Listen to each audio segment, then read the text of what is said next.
Hi everyone, my name is Ryan Scaife, and if you don't know me, I'm dad to the most wonderful children in the world, Hallie Grace Scaife and Jacob Scaife. And this story is about a father searching for his children that he raised since birth, and a system that failed to take care of them and protect them, and also failed to give dad any rights or a way to protect his children. So, what I'm going to start to reveal, finally get out, let out, are things that have already happened that could have been prevented and should have prevented.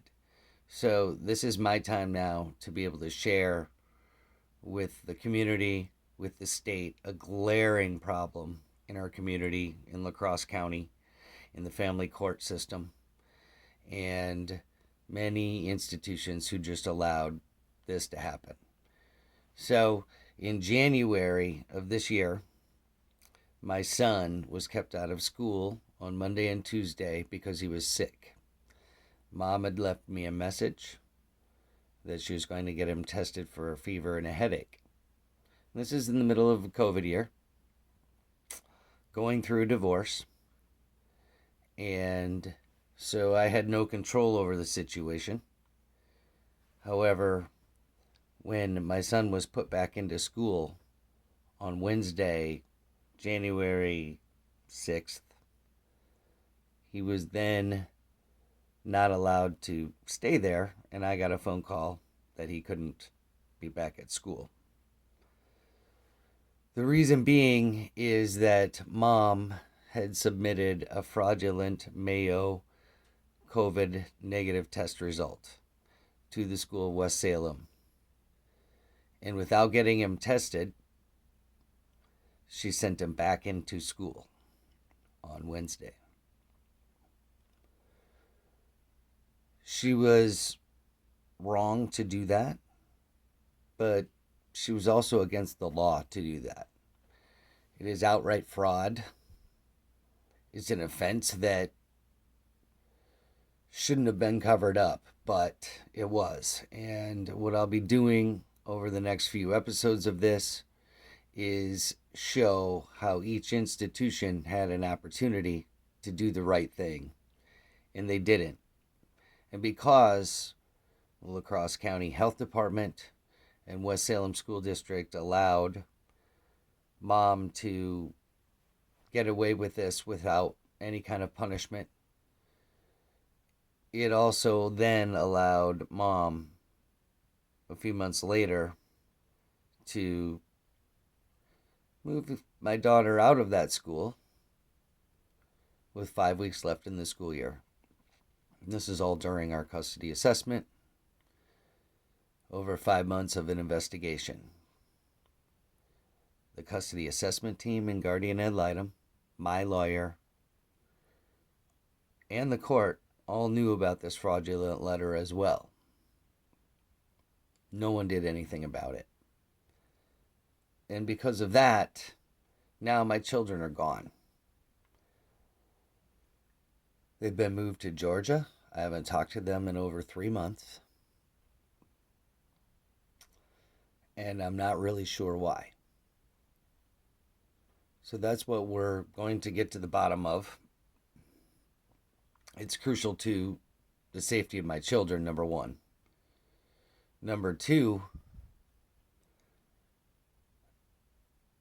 this is a situation where people need to become accountable for the actions that they didn't take, but were responsible for taking, especially within our community. So I hope that this word gets around to the West Salem School District and the parents. I hope that everyone sees this. I've had no help in trying to defend my kids. In fact, all of the emails I have sent to school, to the custody team, to the courts, to Our Family Wizard, which is a court-appointed communication tool, it didn't matter. I sent everything in and it was ignored. Nothing was brought up. Mom was never reprimanded, punished, and because they didn't stop someone who clearly has shown mental instability, she's now just taken off to Georgia because no one stopped her. So I hope that by me finally sharing this with the public, with everyone, it's important to our communities. If we don't fix the family court system and how this is operated, this sort of thing has happened, will continue to happen, and it doesn't make anyone better. Right now, what La Crosse County family court system did was fracture a family of 4 that was already hurting, and now there's not one of those 4 people living in La Crosse County anymore. And they're 2 very frightened children who don't know what's going on. They've been taken away from the only stable force in their life, which is their dad. And they have gotten no respect. They've gotten no help anywhere. And I want to know why. Simply, I want to know why. So I'll continue to fight for my kids. And as a journalist, I've used as much integrity as a journalist I can in this conflicted state of being. But it's a big, glaring problem that we need to fix. So I hope we can make positive change. Kids, I swear, Dad hasn't stopped thinking about you. We're fighting for you. And I'm very sorry this happened. I wish I could change it. So I won't stop fighting for you. I won't stop looking for you. I won't stop trying to get the help that should be there, that should have been there, and that failed you and failed us all. Thanks, everyone, for listening. And just share this as much as you can. These are elected officials, and they've done really wrong. And they have a chance to right their wrong. But in this past week, no one wants to talk. So I'm going to talk for them and show all the documents that speak for themselves on their actions, inactions, and the incredulity of it all. It's incredulous. It's scary. It's very scary. I don't know how my kids are doing. I know that they're not in a physical school. Oh boy. There's so many pieces to this, so I'm going to do what I can in chunks.